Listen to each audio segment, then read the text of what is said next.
જય શ્રી કૃષ્ણ. પ્રિય વૈષ્ણવજનો, આજે આપણે પુષ્ટિ સત્સંગ સાગર ચેનલમાં નિત્યલીલાસ્થ ગોસ્વામી શ્રી રણછોડ આચાર્યજી એટલે કે શ્રી પ્રથમેશજી મહારાજ શ્રી તેના જે વચનામૃત છે એમાં આપણી પરંપરા ભાગ 2 એમાં કાલે આપણે ભાવદૃષ્ટ પદાર્થો જે આકાર આવતા હોય વિવિધ પ્રાણીઓના એવા નામ લઈને પ્રભુને એ સામગ્રી સમર્પિત ન કરાય એના વિશે જોયું. હવે આગળ આપણે જોઈએ એ પહેલાં જો આપે પુષ્ટિ સત્સંગ સાગર ચેનલને સબસ્ક્રાઈબ ન કરી હોય તો સબસ્ક્રાઈબ કરો તથા અન્ય વૈષ્ણવ મિત્રોને શેર કરો, જેથી કરીને સત્સંગના નવા વિડીયોઝ તેમને સુધી પણ પહોંચી શકે. જેમ યજ્ઞ કરતા હોતા અને ઋત્વિજો યજ્ઞ કરનારાઓને આંખનું, કાનનું અને અન્ય ઇન્દ્રિયોનું દાન કરવાનું કહે છે અને તે પ્રમાણે દ્રવ્ય આપી તેને પાછી લેવાની વાત પણ કહે છે. આમ જ શ્રી હરિમાં ઇન્દ્રિયોનો વિનિયોગ થાય તો ઉત્તમ. આ દુરાચારની વાત નથી.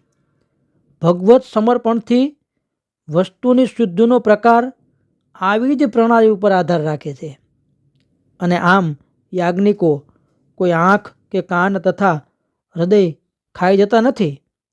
આમ કરે તો પાતકી થાય છે.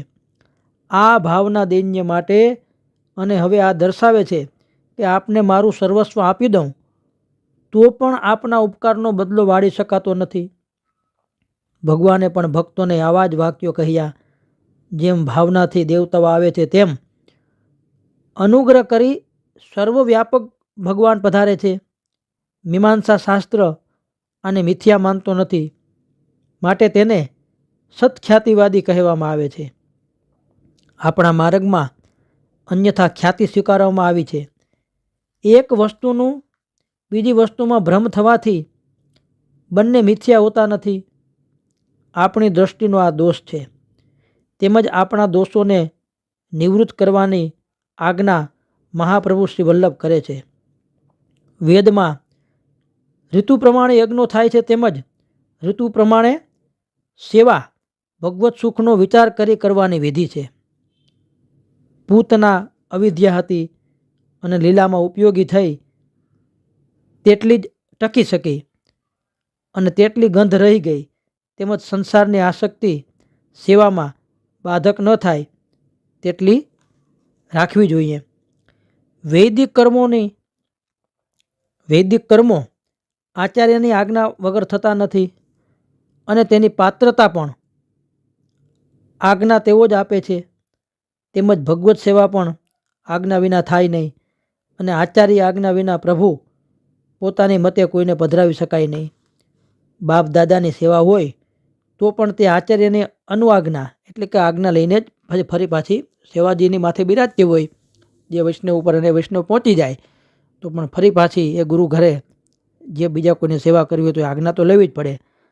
આ વાત સંપત્તિમાં આસક્તિ હોવાથી આવી મર્યાદાનું ઉલ્લંઘન કરવામાં આવે છે. આવી રીતે ભગવદ આસક્તિ થતી નથી, એટલે આજ્ઞા લેવી જરૂરી છે. વૈદિક કર્મનો અધિકાર પણ આચાર્ય જ આપે છે. આ પ્રણાલી છે. આપણી પરંપરા પણ આને જ અનુસરે છે. ઘણા લોકો પોતાની જાતને ઊંચી માની આચાર્યના વાક્યમાં આવેલા ક્વચિત પદને વ્યાપક બનાવી પોતે સ્વરૂપનું નિર્માણ અને ઐચ્છિક સ્થાપન કરે છે. તે પરંપરા વિરુદ્ધ છે અને જો પરંપરા પ્રમાણ નથી તો સેવાની વાત અને ભાવનાની ભીત કેવળ દંભ માત્ર છે. આમ દૈન્ય મનમાંથી જતો રહે છે. મનગમતી પરંપરા પાંડિત્યના આધારે પણ ચલાવી ન જોઈએ. જો પરંપરા જ નિષ્ફળ છે તો તેનું માત્ર અનુકરણ નકામું છે. પછી શાસ્ત્ર કે શાસ્ત્રી અને શાસ્ત્રીયતા બધા જ નકામા અને સ્વાર્થપરક બની અવ્યવસ્થાનું સર્જન કરશે, જેવું આજે જોવા મળે છે. આચાર્યોએ પણ પરંપરાનું અનુસરણ કરવું જોઈએ. તેમના પરિવારની પણ પરંપરા અને સેવાની પ્રણાલી છે. જો તેનું ધ્યાન કે ભાન ન હોય તો તેમની ઉપયોગિતા પણ નિરર્થક છે.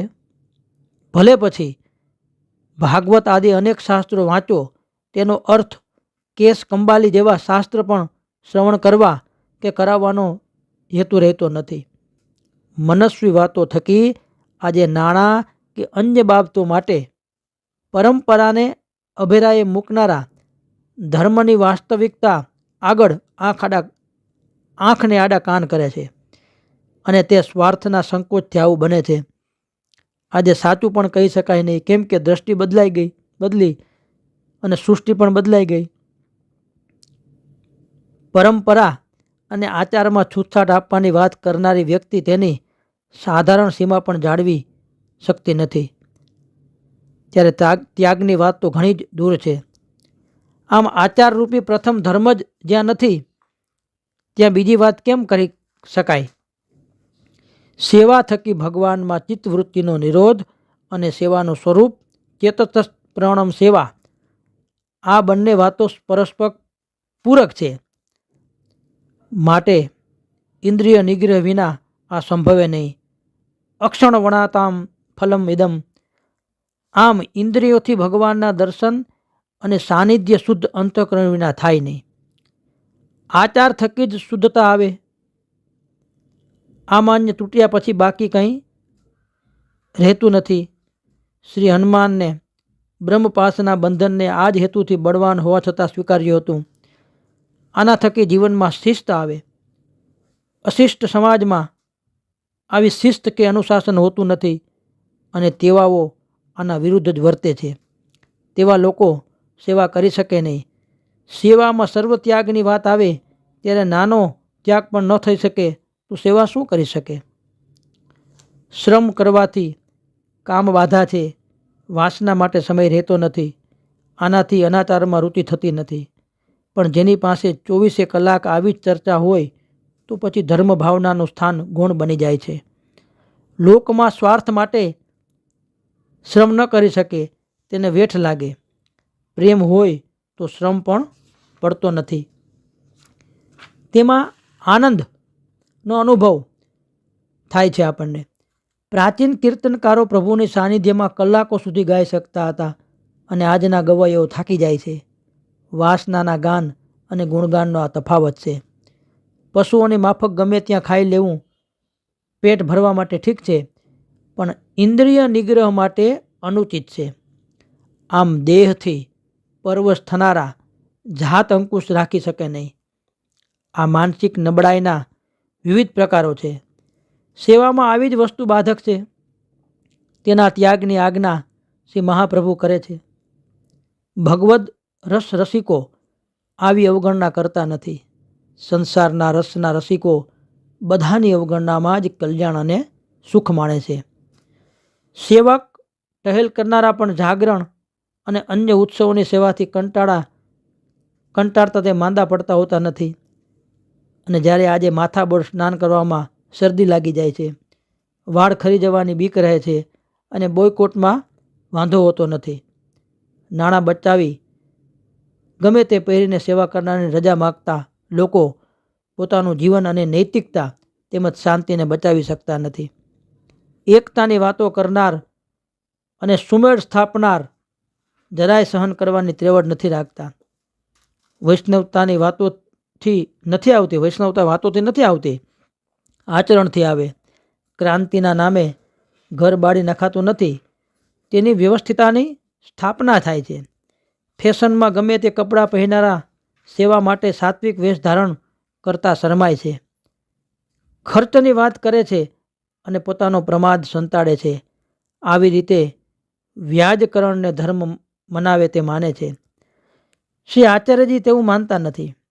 પરાણે ધર્મ ચલાવવાની જરૂર નથી. જેને રુચિ હોય, જેના માને તેના માટે ધર્મ છે. જે માને તેના માટે ધર્મ છે. જેને રુચિ હોય એના માટે જ. બાકી લોકો માટે ન્યાય દંડ જેવી કોઈ અન્ય વ્યવસ્થા હિતકારી છે. ખાવું, નાહવું અને પહેરવું બધું જ કરાય છે, પણ શુદ્ધતાથી સમર્પણ કરાતું નથી. વિષયના આવેશનું આ સ્વરૂપ છે. મિથ્યા ભાષણ કરવું અને બીજી ટેવો રાખવી તે પરવડે, પણ સદાચારથી રહેવું અશક્ય છે. આવા બળહીનો લોકમાં ઘણું જોર દેખાડે છે, પણ તેવા બળહીનોને આત્મા પ્રભુ મળતો નથી, નાયમ આત્મા બલહીનેન લભ્ય. આ વૈદિક વાક્ય વિષય ભોગ માટે નથી, પ્રભુ સેવા માટે, સામર્થ્યની પ્રાપ્તિ માટે છે. ભાવના ચરિત્ર કેળવવા માટે અને સમર્પણ માટે ઉપયોગી છે. તેનો ઉપયોગ અનાચારમાં કરવો સર્વથા અયોગ્ય છે. ભાવના ગોપનીય તેટલા માટે છે કે તે પ્રત્યક્ષ દાખવી શકાતી નથી, કેવળ અનુભવાય છે. લીલાના અખંડ અનુભવની આ વ્યવસ્થિત પ્રણાલિકા છે, જેને ભક્તો અનુભવી ચૂક્યા છે. જેમ ઝેરના પારખા ન કરાય, તેના ખાવાથી મરી જવાય છે, આમ માનીને ચલાય છે, તેમજ પારખા અનાચારના પણ ન કરાય. હવે આગળ પછીના વિડીયોમાં શ્રી વલ્લભાધીશ કી જય.